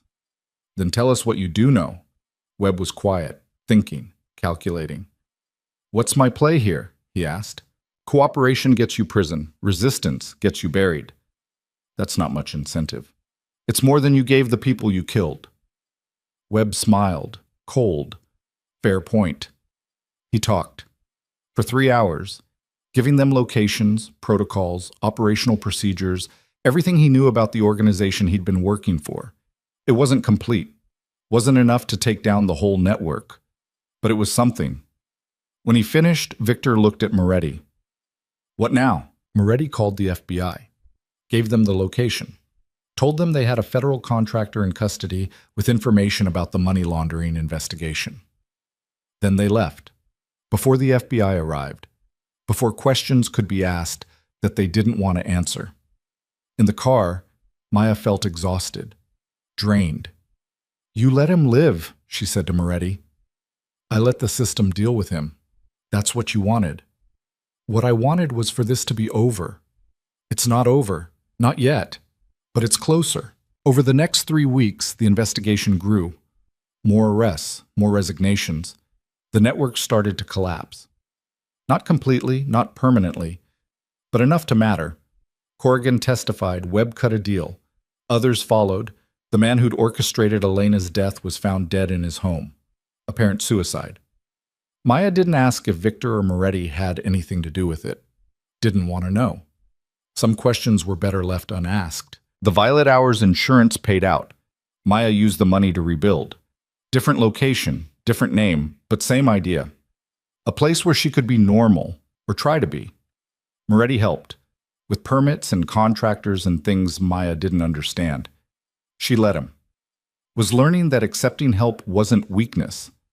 One night, 3 months after everything started, he showed up at the construction site. The bar was almost finished. New wood, new glass, new everything. "Looks good," he said. "It's getting there." "You planning to actually run it this time? Or are you going to kiss another stranger and blow up your life again?" Maya laughed. "I'm hoping for a quieter experience." "Boring. Boring sounds good right now." He was quiet for a moment, then, "I've been thinking about what you said, about the cycle, about becoming the thing we fight." And you were right. I was heading there, had been for 2 years, since Elena died. But you pulled me back, reminded me there are other ways. I didn't do anything. You did everything. He looked at her. You saved my life, multiple times, not just from bullets, from myself. Maya felt her throat tighten. I was just trying to survive. No, you were trying to be better than your circumstances. That's different. They stood there in the unfinished bar, surrounded by sawdust and potential. What happens now? Maya asked. Now we try to build something. You have your bar. I have my businesses. We see if we can make them legitimate. You're going straight? I'm going straighter. Baby steps. Victor know about this? Victor's making his own adjustments. Turns out almost losing his daughter changes a man's priorities. Isabella? Going back to New York, to her gallery, but staying in touch with her father. They're trying to figure out a relationship that isn't just blood and obligation. Good for them. Good for all of us. Moretti moved closer, not invading her space, just closing distance. I have a question, he said. Okay. That first kiss, in the bar, when you saved my life, he paused. Was it just tactical, just moving me out of the line of fire? Maya thought about lying, about keeping it simple, professional, but she was tired of lying, to him, to herself. No, she said, it wasn't just tactical. What was it? It was impulse, instinct, the feeling that if I let you die without trying, I'd regret it forever. Because of who I am? Because of who I thought you might be. And now that you know who I actually am, Maya looked at him, at this complicated, dangerous, surprisingly decent man who'd pulled her back into a world she'd tried to escape. Now I know I was right, she said. He kissed her, not frantically, not tactically, just kissed her, and Maya kissed him back. Because some things weren't about survival or strategy or careful planning. Some things were just about connection. About two broken people finding something whole in each other. When they broke apart, Moretti smiled. So what now? Now we finish building this bar, and we see what happens. That's not much of a plan. It's more than I had a year ago. Fair point. They worked together through the night, finishing details, making decisions, building something. By morning, the bar was ready. Not perfect, but functional. Real. Maya stood behind the counter, poured 2 drinks, handed one to Moretti. To new beginnings, he said. To surviving long enough to have them, Maya countered. They drank, and for the first time in 7 years, Maya felt something she'd thought was lost forever. Peace. Not the absence of danger, not safety, but the sense that she was exactly where she needed to be, doing exactly what she was meant to do. Her father had been wrong about some things, about isolation, about trust, about the belief that you could protect people by keeping them away. But he'd been right about one thing. The moment you stop seeing people as people, you're already gone. Maya hadn't stopped seeing, hadn't let the violence and the fear and the loss turn her into something cold. She'd fought, she'd survived, she'd chosen connection over safety. And in doing so, she'd mastered the shadows her father had taught her to fear, not by running from them, but by walking through them, by refusing to let them define her. 6 months later, Moretti proposed. Not dramatically, not publicly, just the two of them. In the bar after closing, surrounded by empty glasses and the smell of whiskey. "Marry me," he said. Maya looked at him. "Why?" "Because I love you. Because you make me better. Because I want to build a life with you." "What kind of life?" "The kind where we're honest about what we are. Where we don't pretend to be something we're not. Where we take the violence we came from and turn it into something protective instead of destructive." "That's ambitious." "I'm an ambitious guy." Maya thought about it. About what marriage would mean, about tying herself permanently to a man whose business was still half legal on good days, about the fact that she didn't care. "Yes," she said. "Yes? Yes, I'll marry you." He kissed her, hard, happy. And Maya realized something. She wasn't running anymore, wasn't hiding, wasn't trying to be someone she wasn't. She was Maya Vance, Marcus Vance's daughter, survivor, fighter, woman who'd kissed a stranger and changed everything. And for the first time in her life, that was enough. They got married 6 months after that. Small ceremony. Victor was there. Isabella, Vincent, a few others. No drama, no attacks, no last-minute crisis. Just two people choosing each other, building something together. A year after the wedding, Maya got pregnant. It terrified her. The idea of bringing a child into this world, this complicated, dangerous, beautiful world.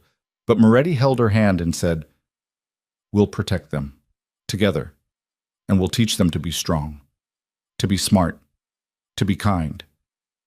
Like my father taught me, better than your father taught you, because we learned from his mistakes." Their daughter was born on a Tuesday. Healthy, perfect, screaming her outrage at the world. They named her Elena, for the woman who'd died trying to make things right, who'd believed in justice even when the system failed. Maya held her daughter and felt the weight of legacy, of choice, of the future being written in real time. "We're going to do better," she whispered. "We're going to give you a world where you don't have to hide, where you can be exactly who you are." It was a promise. Maybe impossible. Probably naive, but it was hers to make, and she would spend the rest of her life keeping it. Because that's what you did when you loved someone. When you saw them as a person, not a piece on a board. You fought for them. You protected them. You built something worth having. Maya Vance had spent 7 years running from her past. And in one moment, one choice, one kiss, she'd stopped running, had turned around and faced it, had mastered the shadows, and turned them into light. The bar thrived. The marriage lasted. The daughter grew up strong and loved. And sometimes, late at night, when the city was quiet and the world felt still, Maya would think about that night in the violet hour, about the reflection in the window, about the choice to act instead of hide, about the man she'd saved who'd become the man she loved, about the life she'd built from the ashes of the one she'd tried to leave behind. And she would smile, because in the end, the woman who'd run from the shadows hadn't escaped them. She'd mastered them and turned them into a future worth fighting for.